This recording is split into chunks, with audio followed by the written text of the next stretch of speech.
کاسبکاران و خاوەن دوکانەکانی بازاڕی لەنگەی شاری هەولێر لەسەر خەرجی خۆیان جارێکی تر دەست پێ دەکەنەوە و دوکان و بازاڕەکەیان نۆژەن دەکەنەوە.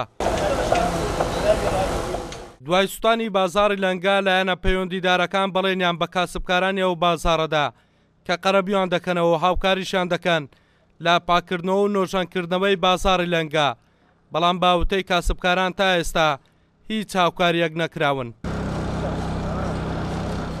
بڕیاریاندا علەساس هەر دوکان و دوتەن و نیو چمەتە وەربگیرێتن. بەس تا ئێستا کە یەک بە شەخصی خۆم و ئەو بلۆکە ئەم سەرپەرشتاری دەکەم یەک کەس وەری نەگرتیە. تێکدانەکەش بە پارەی خۆمان بووە.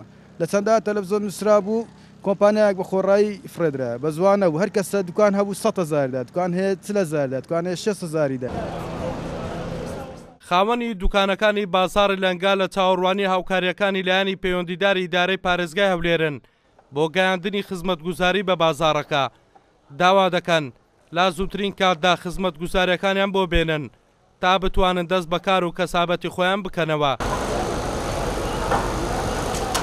معاناتیمە لە بازاری لەنگە ئێستا تەمەشا دەکەیت تقریبن بە هەفتەی 8 ڕۆژ 9 ڕۆژ 180 دیوارەکان کرایە 120 نەجار بەسترایە بە پشتیوانی خوای احتیمالە لەو 20 ماکەمە لێروکانە سەبە نەمینێ. بەس گەورەترین مشکلەمان خەدەماتە. گەورەترین مشکلەمە خەدەماتە. حکوومەتیش وعدی دایە بە زووترین کات خەدەماتەکەمان لۆ بینی. پێما خۆشتەکان سەریع بێت چکە هەموو شتی دستانیمان هەیە. بەڕاستی یعنی ئەوە شیا دستان زەرەدیکەی بووە مەگە ئەوەی نەکەین. پێما خۆی سوشتەکان خزمەتگوزاریەکان بێن کە شتەکانی کەمان سەرف بکەی ئەوەی ماوانە بەڕاستی. بەهۆی سوتانی بازاڕی لەنگە زیاتر لە 2000 دوکان سوتا. زیانێکی زۆری مادیش بەرخاوەنی دوکانەکان کەوت. لایەنە پەیوەندیدارەکانیش بەڵێنیان بە کاسبکاراندا کە قەرەبوو دەکرێنەوە و کاسبکارانیش لە چاوەڕوانی بەڵێنەکاندان.